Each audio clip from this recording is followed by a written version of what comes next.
आज का यहाँ वीडियो क्लास 10th के सभी विद्यार्थियों के लिए बड़ा ही महत्वपूर्ण रहने वाला है। यहाँ पर देख सकते हैं बेसिक जिन बच्चों ने लिया हुआ है उनके लिए विशेष ये वीडियो है। स्टैंडर्ड वालों के लिए मैंने लॉन्ग वीडियो भी डाल दिया है, नहीं देखा है तो जरूर देखिएगा, है ना। अब बार बार कमेंट आ रहे थे कि बेसिक वाले बच्चों की भी थोड़ी सी हेल्प कर दी जाए, तो यहाँ पर सेट ए अच्छे से कंप्लीट करा रहा हूं। ये मैं बार बार कह रहा हूं कि बेसिक जिन बच्चों के लिए उनके लिए ब्रह्मास्त्र की तरह ये पेपर काम करेगा। ठीक है, तो चलिए शुरू करते हैं। कॉन्सेप्ट एक एक चीजों को समझाने की कोशिश करूंगा मैं, ताकि हमारे बच्चों को दिक्कत नहीं आए। बेसिक में क्या रहता है, इसमें केवल आपका बेसिक कॉन्सेप्ट ही पूछा जाएगा। तो चलिए शुरू करते हैं, सेट ए को अच्छे से सोल्व करते हैं। देखिए 96 और 404 है, इसका एचसीएफ आपको ज्ञात करना है। देखिए सबसे पहले कोई सी भी चीज का एलसीएम ज्ञात करो या एचसीएफ, एक क्वेश्चन आना ही आना है।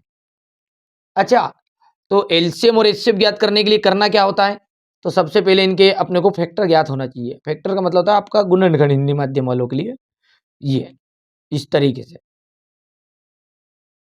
बोलिए। तो दो का करेंगे तो दो दो दो, नौ का करेंगे तो दो चुको आठ, एक बच गया, दो अठे 16। फिर दो से देंगे दो दूने चार, दो एक अन्ना दो चुको आठ। ठीक है, फिर दो से देंगे दो एक अन्ना, तो दो दूने चार, दो से देंगे दो छंग 12, फिर दो तिया 6। ठीक है, तीन एक अन्ना 3। ठीक है, इसी तरीके से यहाँ पर देखो, दो से देंगे दो एक अन्ना दो, दो दूने चार हो गया भैया। फिर दो से देंगे दो एक अन्ना दो हो गया भैया। फिर यहाँ 101 जो है आपका एक अभाज्य गुणनखंड है, तो ये 101 से ही जाएगा।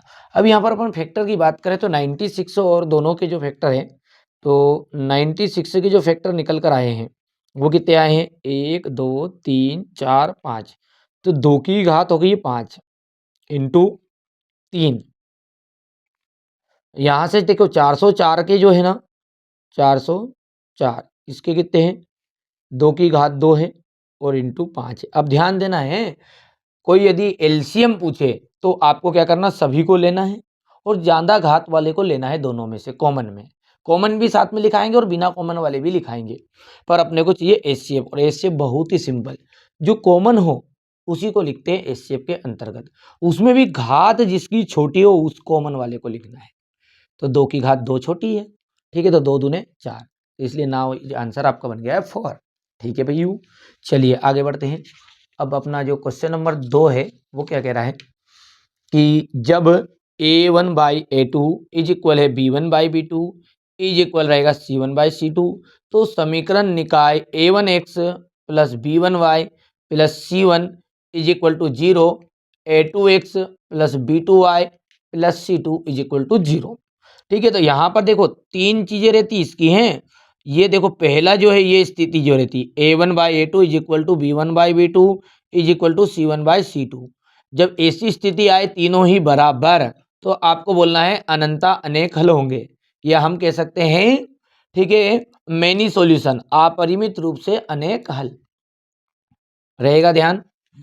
अच्छा, जब a1 by a2 is equal to रहेगा b1 by b2 but is not equal to रहेगा c1 बाई c2, तो यहाँ पर कोई भी नो सॉल्यूशन रहेगा, मतलब कोई भी हल नहीं होगा। और एक आदित्य हल कौन सी स्थिति में होगा, a1 by a2 is not equal to b1 by b2, तो ये आपका एक आदित्य हल की स्थिति होगी। और ये जो तीनों चीजें बराबर है, तो यही चीजें हमारे इंग्लिश मीडियम वाले बच्चों के लिए भी रहेगी सेम। देखो पूरा जो अपन साथ में चलते हैं लेके, ताकि उनको दिक्कत नहीं आए। ठीक है, what will be the HCF of 96 and 404, तो देन इसका जो आंसर रहेगा तो अपन को बोल सकते हैं 4, क्योंकि अपन ने यहाँ पर सी के लिया है। वेन जब तीनों चीजें इज इक्वल टू रहेगी तो वहां पर आपका रहेगा, यहाँ पर देख सकते हैं मेनी सॉल्यूशंस इसका राइट आंसर रहेगा। ठीक है, अच्छा, इसमें 2 सॉल्यूशंस तो कहीं से कहीं तक हो गई नहीं। नो सॉल्यूशन के लिए अपन ने बताया ही सही है, a1 by a2 is equal to b1 by b2 is not equal to c1 by c2। और यूनिक सॉल्यूशन का मतलब होता है एक ही केवल ओनली वन सॉल्यूशन है, ठीक है, जिसके समान कोई दूसरा सॉल्यूशन नहीं होता है, उसको कहते हैं यूनिक सॉल्यूशन। तो a1 by a2 is not equal to b1 by b2। समझ में आ गया, ये चीजें आपके सामने रखी है। चलिए यहां से आगे बढ़े। माध्यक ज्ञात करने का जो फॉर्मूला है वो क्या है, ठीक है, ये मीन का फॉर्मूला बोल सकते हैं इसको अपन।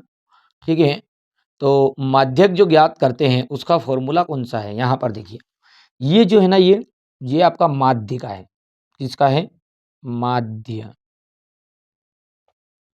ये भी क्या है आपका? ये भी आपका माध्य का है। ठीक है भैया, रहेगा ध्यान। ये जो रहेगा ये है आपका बहुलक का, मोड का। ठीक है, और ये जो है ये है आपका माध्यक। ठीक है, तो यहां से राइट जो रहेगा वो माध्यक का फॉर्मूला रहने वाला है। अब दो दो माध्य के फॉर्मूले हैं, तो मतलब ये क्या है, ये डायरेक्ट मेथड है, प्रत्यक्ष विधि जिसको कहते हैं अपन, प्रत्यक्ष विधि। और यहां से अपन इसको कहेंगे कल्पित विधि। हो गया भैया, जल्दी से बोलो। ठीक है भैया, इतनी चीजें यही सेम टू सेम अपने यहाँ पर रहेगा ये है। तो the formula to find the mean is, तो सी ऑप्शन राइट रहेगा। ठीक है, आगे बढ़े। शंकु के आयतन का जो सूत्र होता है वो क्या होता है? शंकु के आयतन का सूत्र होता है, ठीक है, शंकु के आयतन का फॉर्मूला की बात अपन करें तो क्या होता है शंकु का आयतन? बोलो जल्दी बोलो। शंकु के जो आयतन होता है वो होता है 1/3 पाई आर स्क्वायर एच। ठीक है, शंकु के आयतन का सूत्र ये है। अब ध्यान दीजिए, ये क्या है? ये है तिर्यक ऊंचाई का, तिर्यक ऊंचाई का सूत्र है। शंकु की तिर्यक ऊंचाई का फॉर्मूला है ये, पाई आर एल। पाई आर एल क्या है? पृष्ठीय क्षेत्रफल है। ठीक है, ये सब शंकु के ही है ना। तो पृष्ठीय, ये पृष्ठीय क्षेत्रफल है। हम्म, और ये पृष्ठीय क्षेत्रफल में वक्र पृष्ठीय है ना, ध्यान रखना है कौन सा है, वक्र पृष्ठीय। और पाई आर ब्रैकेट में आर प्लस एल, तो ये कुल पृष्ठीय क्षेत्रफल है। क्या है? कुल पृष्ठीय क्षेत्रफल शंकु का। और 1/3 पाई आर स्क्वायर जो एच है, ये क्या है आपका? शंकु के आयतन का फॉर्मूला है। एक सिक्के को उछालने पर हेड आने की प्रायिकता ज्ञात कीजिए। देखिए, कोई भी सिक्का है उसको उछालेंगे तो केवल हेड आने की प्रायिकता, तो हेड आने की प्रायिकता देखिए, ध्यान देना है, नोटिस करना है। देखिए, हेड और टेल, देखो सिक्के में एक तरफ तो रहता है आपका, अपन जिसको बोलते हैं भारत, भारत क्या करते हैं ना, एक तरफ रखा रहता है आपका 1 रुपीज। ठीक है, और एक तरफ लिखा रहता है आपका इंडिया वाला। ठीक है भैया, तो एक तरफ जो दोनों को जब उछालोगे तो कितनी प्लेटें हुई इसकी? केवल तो 2 प्लेट हुई। तो कुल परिणाम जो है वो 2 है। ठीक है, अनुकूल जो होता है वो जो एक परिणाम कोई सा भी जिसको आंसर ज्ञात करने की बोली उसने, तो कौन सी बोली अपने को? हेड की। ठीक है, तो वो एक परिणाम हो गया, तो 1/2 आंसर आ जाएगा, यानी अनुकूल बटा कुल। ठीक है, कुल में सारे आ जाएंगे, अनुकूल में जिसका बोला उसका लिख दो। तो केवल सिक्के में पलटे कितनी? 2, तो 2 में से एक प्लेट की तो एक प्लेट का एक हो गया, कुल के होते 2। ठीक है, तो 1/2 आंसर रहेगा। अच्छा, ये जीरो किसकी वैल्यू है? तो ये असंभव घटना जब रहती नहीं तो उसके लिए होती है जीरो का। कोई निश्चित घटना है उसका प्रायिकता 1 होती है, ध्यान रखना है। असंभव घटना की प्रायिकता कितनी होती है? 0 होती है। और कोई भी निश्चित घटना होती है उसकी प्रायिकता कितनी होती है? 1 होती है। ठीक है, याद रहेगा। चलिए, एक द्विघात बहुपद है ax square plus B x plus C के शून्यक जो है अल्फा एवं बीटा है, तो अल्फा इंटू बीटा की वैल्यू होगी, तो सूत्र है ये, तो अल्फा इंटू बीटा होता है C/A। 2 फॉर्मूले याद ही रखना है आपको, alpha plus beta is equal to होता है माइनस का B/A, और alpha into beta is equal to होता है C/A। दोनों में से बहुत ही ज़्यादा इंपॉर्टेंट है दोनों। ठीक है, दोनों में से एक आएगा ही आएगा, याद रहेगा भैया, छोटी सी बात। ठीक है, बाकी तो कोई दिक्कत ही नहीं, -CA नहीं आता है नहीं। चलिए आगे बढ़ते हैं, ये इंग्लिश मीडियम वालों का यहाँ तक तो समझा दिया था मैंने। ठीक है, तीसरे का भी आपका हो गया था। फोर्थ में देखते हैं, the formula of the value of a cone is. ठीक है, तो यहाँ से आपका डी ऑप्शन राइट रहेगा। The probability of getting head on tossing and a coin is, मतलब जो टॉस करेंगे तो उसमें आपको केवल हेड प्राप्त करना है, तो इसकी जो प्रोबेबिलिटी रहेगी वो 1/2 रहने वाली है। यहाँ से अल्फा इंटू बीटा की जो आपका, ठीक है, फॉर्मूला है, ये कितना है आपका C/A। ठीक है, हो गया। चलिए आगे बढ़ते हैं। अब देखते हैं क्वेश्चन नंबर आपका 2, जो कि आपका रहने वाला है रिक्त स्थान के रूप में। चलिए तो पहला पढ़ते हैं इसमें कि द्विघात बहुपद का जो व्यापक रूप है, व्यापक रूप का मतलब है कि इसकी स्टैंडर्ड फॉर्म आपको लिखनी है। ठीक है, तो द्विघात बहुपद का व्यापक रूप क्या होता है, ध्यान रखना है। ax² प्लस bx प्लस सी, देखो द्विघात बहुपद दिया है, यदि ये बोल देता आपको, ठीक है, इक्वेशन, समीकरण, द्विघात समीकरण, ध्यान देना है, यहाँ पे लिख दूं द्विघात समीकरण का व्यापक रूप है, तो अपन लिख सकते थे उसमें ax² plus bx plus C is equal to 0। ठीक है, अब यहाँ पर क्या है आपका द्विघात बहुपद है, तो बहुपद इस तरीके का रहता है। सेम ये इंग्लिश मीडियम का रहेगा आपका, the standard form of quadratic polynomial is. ठीक है, तो स्टैंडर्ड फॉर्म लिखना है किसकी, क्वाड्रेटिक पॉलिनोमियल की। तो यहाँ पर अपन आंसर लिख सकते हैं x² प्लस bx प्लस सी, है ना। चलिए आगे बढ़ते हैं।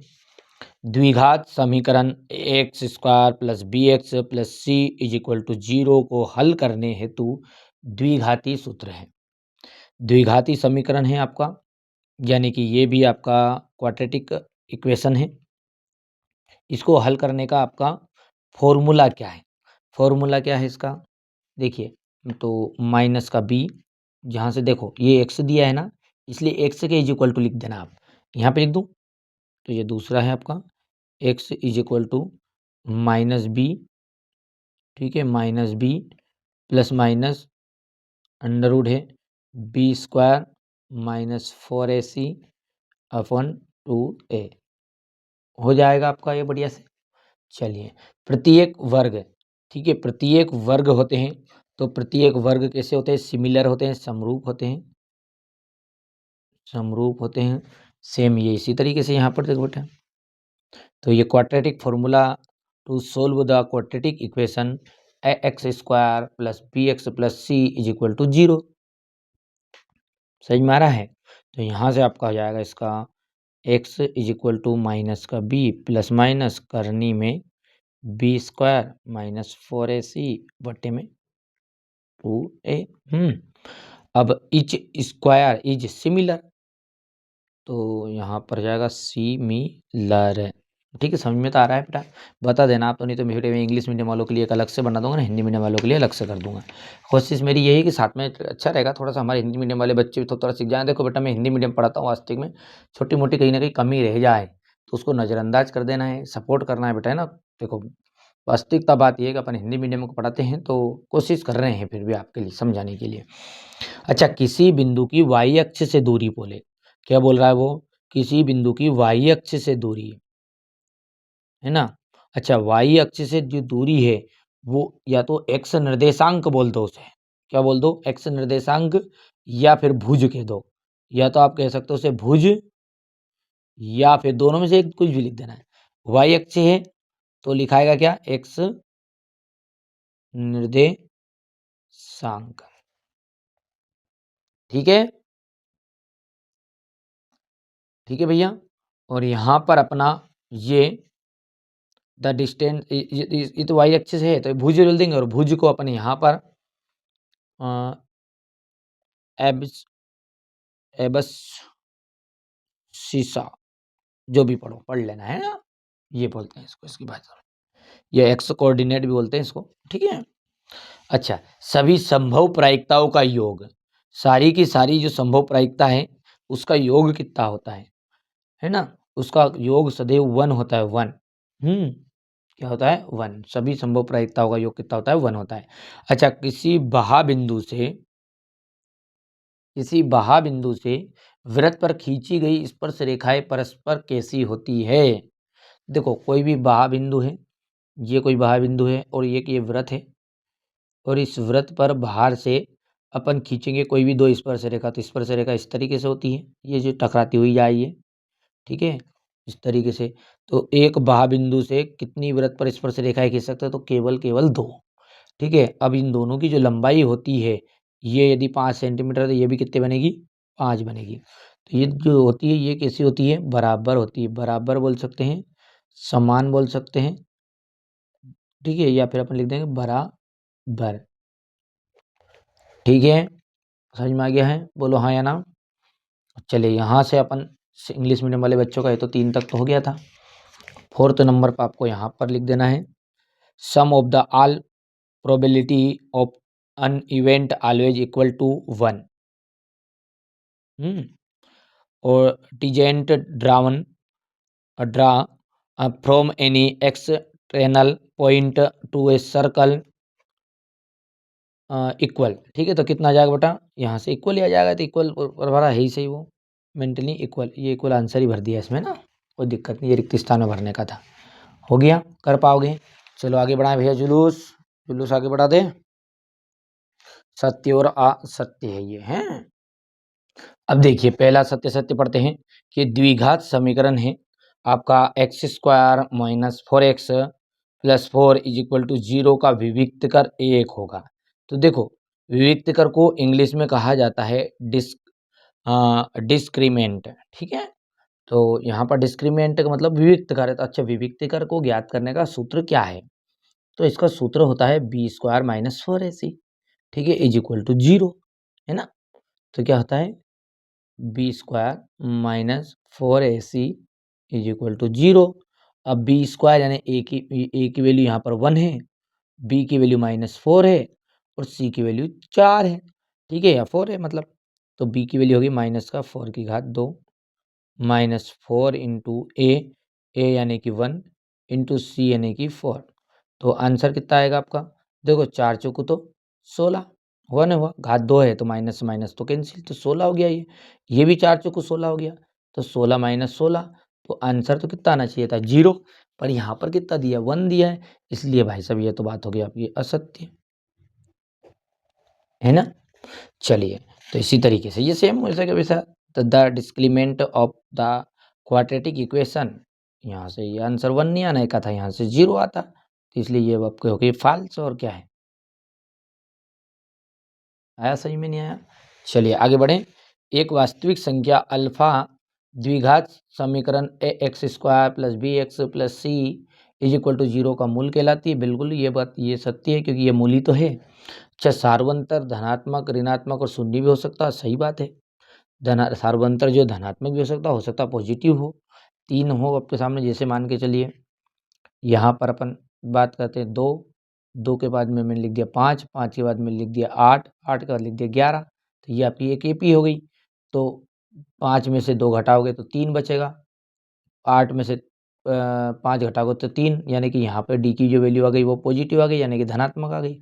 इसी को सेम उल्टा लिख देंगे अपन 11, 8, 5, 3, यहाँ पर अब 8 में से 11 घटाओगे तो डी की वैल्यू आ गई -3, तो ऋणात्मक भी आ गया। यदि मैंने कह दिया कि 2,2,2,2, तो यहाँ पर डी की वैल्यू कितनी आ गई 0 आ गई। अच्छा गलती से इधर लिख गया, यहाँ से डी की वैल्यू कितनी आ गई है 0 आ गई। तो जो सार्वंतर है वो धनात्मक ऋणात्मक और शून्य भी हो सकता है, इसलिए ये बात क्या हो गई आपकी बिल्कुल ट्रू है, ठीक है। यानी common difference can be positive negative and 0, ठीक है भैया। कर पाओगे कि नहीं कर पाओगे, थोड़ा भगवान ने पाऊंगा। हाँ, संगत संगत त्रिभुजों के संगत कोण बराबर होते हैं क्या, संगत त्रिभुजों के संगत कोण हमेशा बराबर होते हैं, बिल्कुल ट्रू बात है, हैं। अच्छा वृत्त के केंद्र से जीवा पर डाला गया लंब जीवा को समद्विभाजित कर देता है। तो ये देखो ये वृत्त हो गया है, ये पढ़ी नहीं पढ़ी फिर में अपन ने 10 पार्ट की नहीं पढ़ी है, तो सॉल्यूशन में सब समझाऊंगा। देखो सॉल्यूशन भी प्रोवाइड कराने की कोशिश करूंगा, यदि आप थोड़ा रिस्पॉन्स अच्छा दोगे तो मेहनत कर लूँगा, ठीक है। मैं रियली बता रहा हूँ आपको, ठीक है। अब बच्चों के हैं 12 रात को, 11:59 हुई, अभी 1 मिनट की देर है, 12 बजे रात को मैं आपके लिए वीडियो शूट कर रहा हूँ बेटा, ठीक है। तो इन चीज़ों का आप ध्यान दीजिए, ठीक है। तो है ना, देख लीजिए आप, कई लोग जो सो रहे हैं, भले झूठ बोल रहा हूँ तो मैं, देखो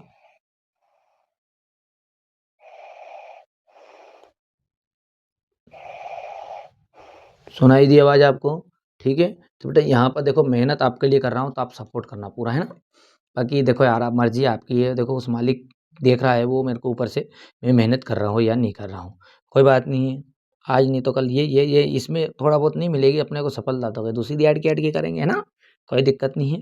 तो देखो, व्रत के केंद्र से जीवा पर डाला गया। अच्छा, किन बच्चों ने, रियली बताना, किन बच्चों ने अभी तक एनसीईआरटी कोचिंग के मॉडल पेपर लिए हैं, सॉल्यूशन लिया है और स्पेशल पीडीएफ लिए हैं। नहीं ली है तो मैं बता दूं कि आपको मैथ के अंतर्गत बेसिक और स्टैंडर्ड का ले लो भैया, हाथ जोड़ के विनम्र निवेदन है। और और हाथ जोड़ के विनम्र निवेदन इसलिए है क्योंकि बेटा उसके अलावा आउट नहीं जाएगा, मानो भली बात। संस्कृत का पूरा पेपर वैसे का वैसे ही आया है, इंग्लिश का आया है, इसके बाद में आईटी का आया है। मैं मेरी बड़ाई नहीं कर रहा हूँ, बच्चे खुद ही आप तो कमेंट में पढ़ा करो थोड़ा बहुत। अब देखो 10 में से 4 कमेंट गलत आई, तो 4 कमेंट गलत ये कि वो लोग हैं कि जिनने केवल सेट ए देख के गए हैं। अब मैंने शुरुआत में भी कहा आपको कि मैं 6 सेटों को साथ आपको प्रोवाइड कराऊंगा। अब एक सेट देख के कहीं मेरे पास क्या असली पेपर रखा क्या, तो मैं आपको उठा के ना दे दूं साहब, ठीक है, समझ रहे हो बेटा। तो 6 मॉडल पेपर हैं, बाकी कोई दिक्कत नहीं है, आपको देख लेना आपके स्तर से। तो जल्दी से नहीं लिया है मॉडल पेपर तो लो, सॉल्यूशन लो, स्पेशल पीडीएफ लो, सब कुछ पकी पकाई खीर है, तो लो भैया जल्दी। अच्छा, व्रत के केंद्र से जीवा पर डाला गया लंब, जीवा को समद्विभाजित करता, तो ये हो गया व्रत, और ये हो गया व्रत का केंद्र।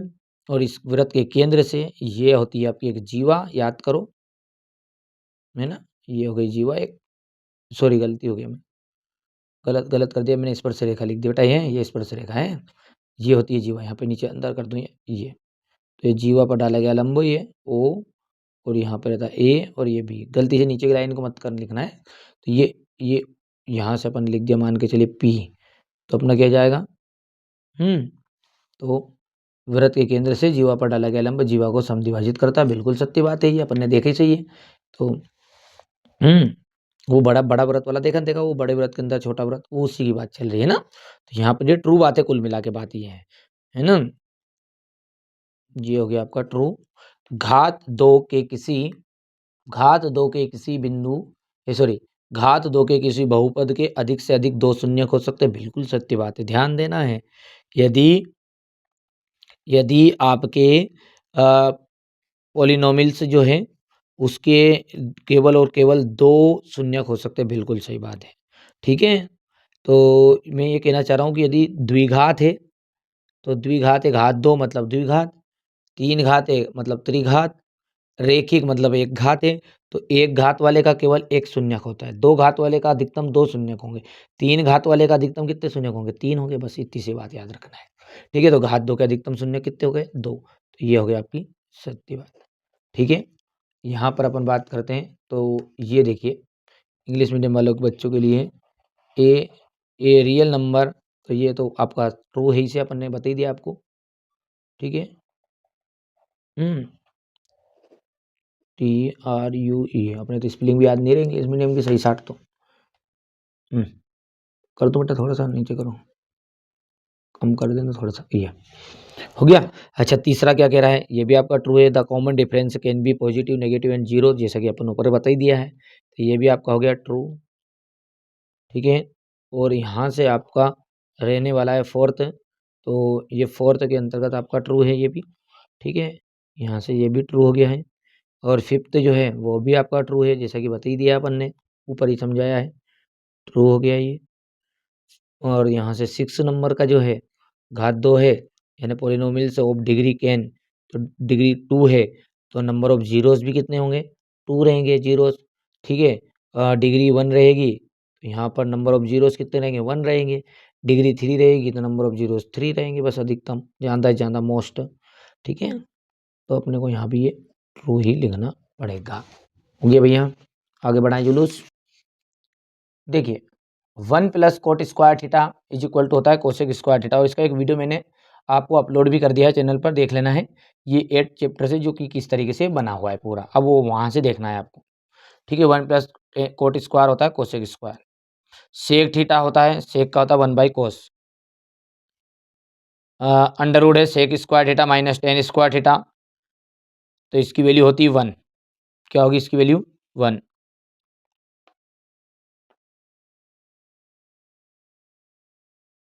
यहाँ पर सेक स्क्वायर थीटा और ये टेन स्क्वायर थीटा। ये हो गया कितना 1 हो गया बेटा, सही तो है। अच्छा cos 45 जो होता है उसके मान वैल्यू होती है 1/√2, तो ये फोर्थ हो गया है। अच्छा रेखाएं समपाती हो, तो रेखाएं जब समपाती हो तो रेखाएं समपाती कब होती है आपकी, A1 is equal to A2 is equal to A1/A2 is equal to B1/B2 is equal to C1/C2। तो ऐसी कंडीशन में जो होते हैं अनंत आनेखल होते हैं, क्योंकि ऐसी स्थिति में रेखाएं समपाती होती है। अब समपाती होगी तो अनंत आनेखल होंगे, यानी अपरिमित रूप से अनेखल कह सकते हैं अपन। तो ये इसका दो नाम है, अपरिमित रूप से अनेखल भी इसको कहते हैं। x,0 बिंदु का जो भुज होता है, देखिए भुज शुरुआत वाला होता है भुज, और दूसरी होती है कोटि। और इतनी सी बात नहीं आए समझ में तो मत होना तुम खोटी, ठीक है। देखो बेटा मेहनत कर लो, अभी भी मौका है, और मैथ बहुत ही सरल होता है, ऐसा नहीं है, ठीक है। हिंदी मीडियम वालों का तो मैं बिल्कुल निचोड़ के रख देता हूँ, थोड़ी बहुत दिक्कत आती है बेटा इंग्लिश मीडियम में, जो कुछ है सामने आप खुद को लग भी रहा होगा, ऐसा कोई दिक्कत नहीं है। क्योंकि यार अपन हिंदी मीडियम को अधिकतर पढ़ाते हैं तो कोशिश करते हैं कि हाँ इंग्लिश मीडियम को कवर करे, ठीक है। थोड़ी बहुत मेरा हाथ भूल चूक हो तो उस चीज़ों को आपको नज़रअंदाज करके ना चीज़ों को समझने की कोशिश करनी है, ठीक है। तो यहाँ पर आपका जो हो जाएगा ये 6 नंबर का हो जाएगा, कर पाओगे भैया, ठीक है भैया। अच्छा 1 प्लस कोट स्क्वायर थीटा, तो 1 प्लस कोट स्क्वायर थीटा, तो इसकी वैल्यू जो होती है वो होती है cosec square theta, sec theta. हम्म सेक थीटा की जो वैल्यू होगी 1/कोस होगी, इसकी जो वैल्यू है वो 1 हो गया है। और कोस स्क्वायर 45 डिग्री की जो वैल्यू होती है वो होती है फोर्थ। और the liner must coin coin this side coin side है ना, तो ये आ जाएगा इसका यहाँ पर आ जाएगी, तो ये 6 नंबर का हो गया, सॉरी 5 हो गया ना, और ये आपका छठा यहाँ पर आ जाएगा। कर लोगे आराम से। चलिए अगला देखें क्या। अब देखिए क्वेश्चन नंबर जो 5 है उनको समझते हैं। देखिए बहुपद की जो घात होती है वो किसे कहते हैं। चलिए तो बहुपद की घात किसे कहते हैं, तो देखिए इसका जाएगा कि कोई भी जो बहुपद है उसमें चर की अधिकतम घात। अच्छा चर की अधिकतम घात का मतलब क्या है, देखो भैया चर और अचर दो चीज होते हैं, बच्चों को समझ में नहीं आती है कई बार। जो अपन ने एबीसीडी सीखी नहीं, एबीसीडी ये है, ये होती है बेटा चर, वेरिएबल है ना भैया, समझ में आ गया है। और यहाँ पर अपन दूसरा जगह आएगा 1 2 3, ये होता है अचार। अच्छा पढ़ने में ही लगेगा है, देखो 2 अक्षर का छोटा है और 3 अक्षर का बड़ा है, देखो 2 अक्षर छोटे हुआ नहीं और इसमें 3 अक्षर, तो ये बड़ा हुआ। तो बड़ा कौन है, गिनती, क्योंकि गिनती खत्म नहीं हुई, एबीसीडी तो कम अक्षर। तो भैया ध्यान रख लेना आपको, चर यानी एबीसीडी और अचर बड़ा नाम है क्या, चर और अचर दोनों को लिख के देख लो, तो बड़ा कौन है, अचर है, तो गिनती है भैया। तो यहाँ पर जो चर है यानी एक्स वाई जेड कुछ भी रहेगा, ये से मान के चलिए 4x² + 3x + 7। तो यहाँ पर पावर किसकी देखनी है आपको, डिग्री किसकी देखनी है, तो ये एक्स की डिग्री देखनी है। तो यही पे से का मतलब यही होता है, मतलब इसका मतलब ये होता है कि जो आपकी चर है उसकी अधिकतम घात को ही बहुपद की घात कहते हैं। तो हम लिख देंगे कि किसी बहुपद में चर की अधिकतम घात, तो अपन लिख सकते हैं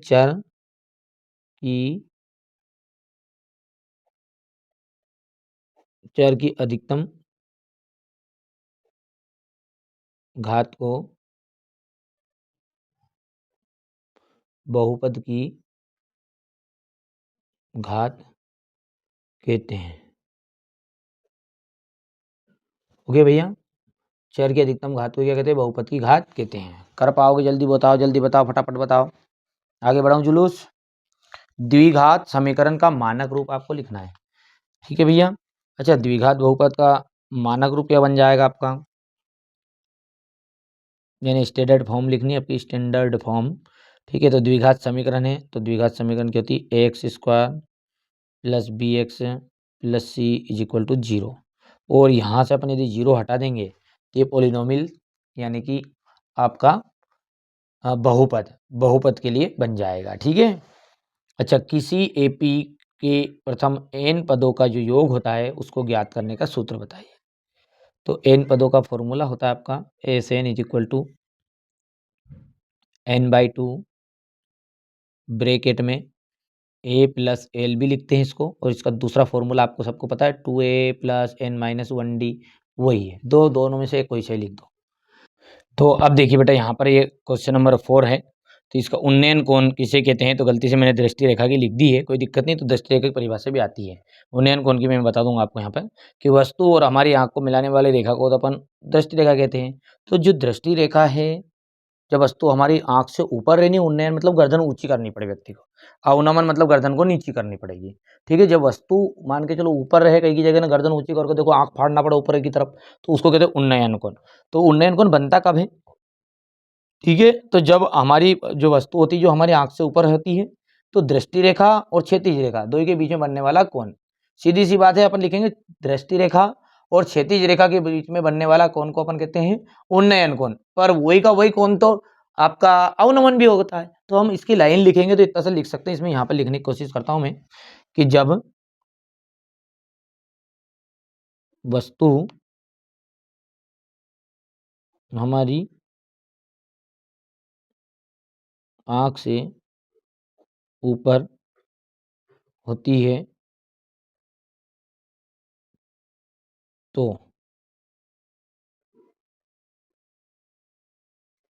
दृष्टि रेखा दृष्टि रेखा और दृष्टि रेखा और कौन सी, क्षैतिज रेखा,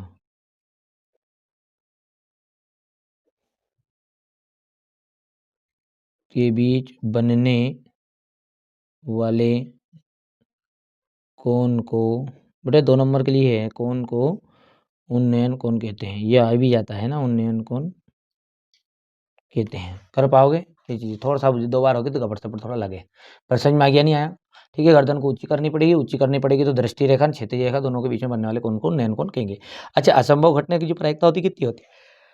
तो असंभव घटना होती है ना, उसकी प्रायिकता होती है 0, 0 यानी कि 0। अच्छा, वृत्त पर कितनी स्पर्श रेखाएं खींची जा सकती है?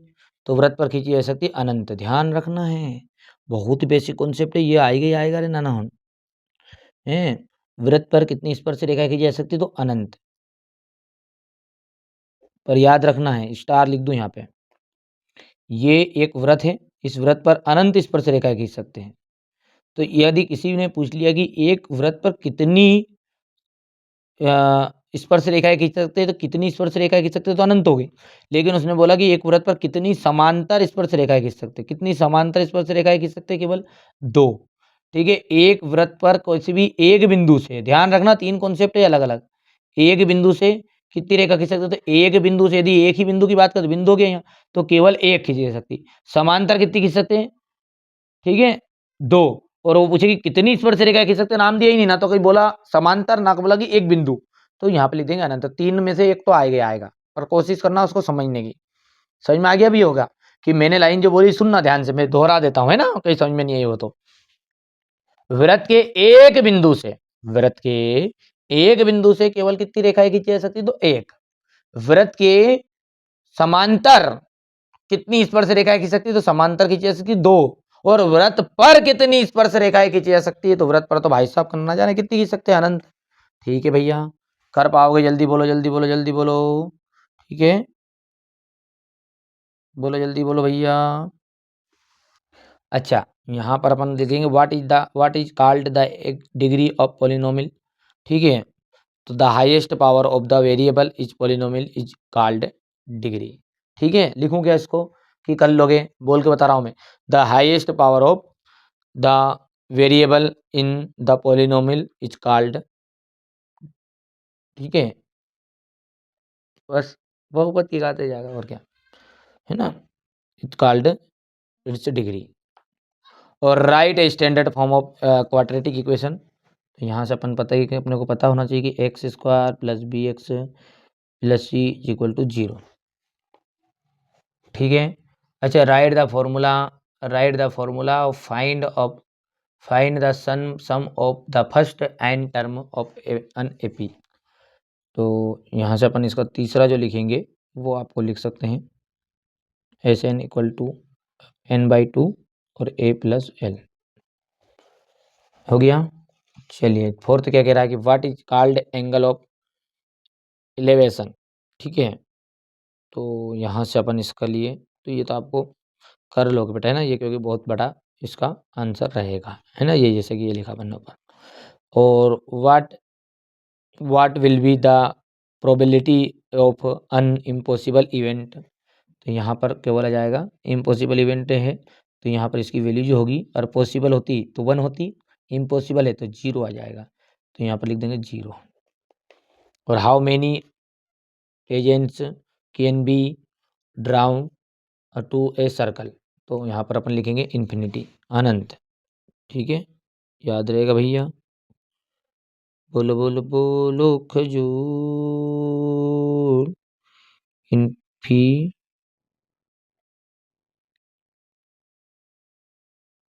इन्फिनिटली, इन्फिनिटली भी बोल सकते हैं, ये इन्फिनिटली, हाँ अनंत रेखा है। इन्फिनिटली में अनंत, या फिर ऐसा पूरा भी लिखना चाहो तो मेनी एजेंट, ठीक है भैया, आगे सही में। अब देखिए यहाँ से क्वेश्चन नंबर 6 क्या कह रहा है आपका कि 6 और 20 का एचसीएफ ज्ञात कीजिए और एलसीएम ज्ञात करना है। दर्शाइए कि 3√2 एक अपरिमेय संख्या है, हो गया। यहाँ पर अपना देख सकते हैं द्विघात बहुपद है ये, x² - 2x - 8। यहाँ से एक द्विघात बहुपद ज्ञात कीजिए जिसका शून्यकों का योगफल एवं गुणनफल क्रमशः -1 है। यहाँ से संगत असंगत है, देखिए लिए। इसी के अथवा में है प्रतिस्थापन विधि s - t, हो गया। आगे बढ़ते हैं तो यहाँ से अपन क्वेश्चन नंबर 9 है कि एक एपी है, उसका 31वां पद ज्ञात करना है, 11वां पद 38 है, 16वां पद 73 है, हो गया इतना। आकृति हो गई है यहाँ से, इसी के अथवा में एक छोटी आकृति हो रही है।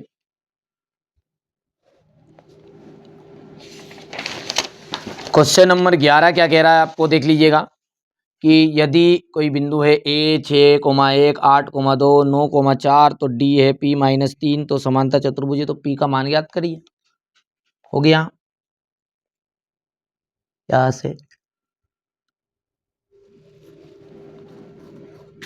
क्वेश्चन नंबर 12 देख लीजिएगा, y का मान ज्ञात करना है। क्वेश्चन नंबर 13 क्या है, साइन इज इक्वल टू हो जाएगा 3/4, तो कोस ए और टेन ए का मान परिकलित कीजिए, टेन ए प्लस बी, ठीक है, टेन ए प्लस बी बराबरी पे हो जाएगा, करनी में 3 तो टेन ए माइनस बी 1/3, तो यहाँ पर देख लीजिएगा ए और बी का मान आपको वैल्यू ज्ञात करनी है।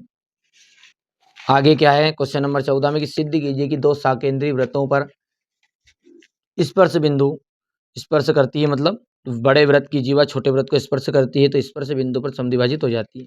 ये चीज़ें आपको जल्दी जल्दी प्रोवाइड कराने की कोशिश कर रहा हूँ, है ना। स्क्रीनशॉट ले सकते हैं आप। वृत्त का चतुर्थांश इतना है जिसकी परिधि 22 सेंटीमीटर है, यहाँ से देख सकते हैं आप, हो गया। चलिए इसके बाद में ये क्वेश्चन नंबर 16 है।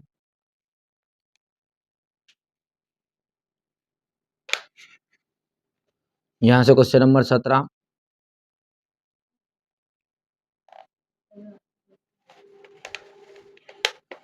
ये यहाँ से हो गया है। तो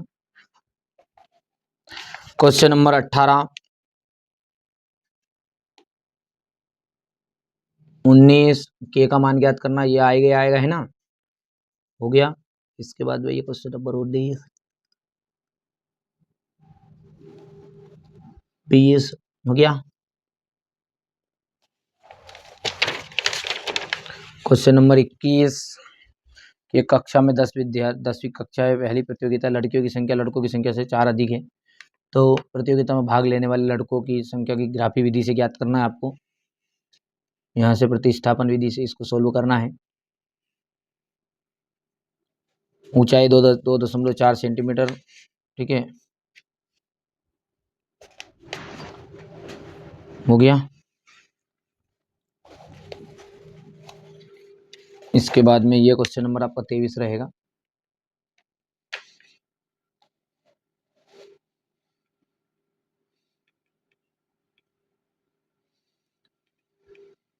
चलिए हो गया इतना, हो गया। तो देखिए इस तरह मैंने आपको सेट ए अच्छे से सोल्व कराने की कोशिश करी है। इसके बाद में अपन सेट बी को भी समझेंगे, सी को समझेंगे, डी ई एफ मैंने डाल दिया है। यदि आप बाद में वीडियो को देख रहे हो तो जब तक तो डल गया होगा, तो देख लीजिएगा एक बार, है ना।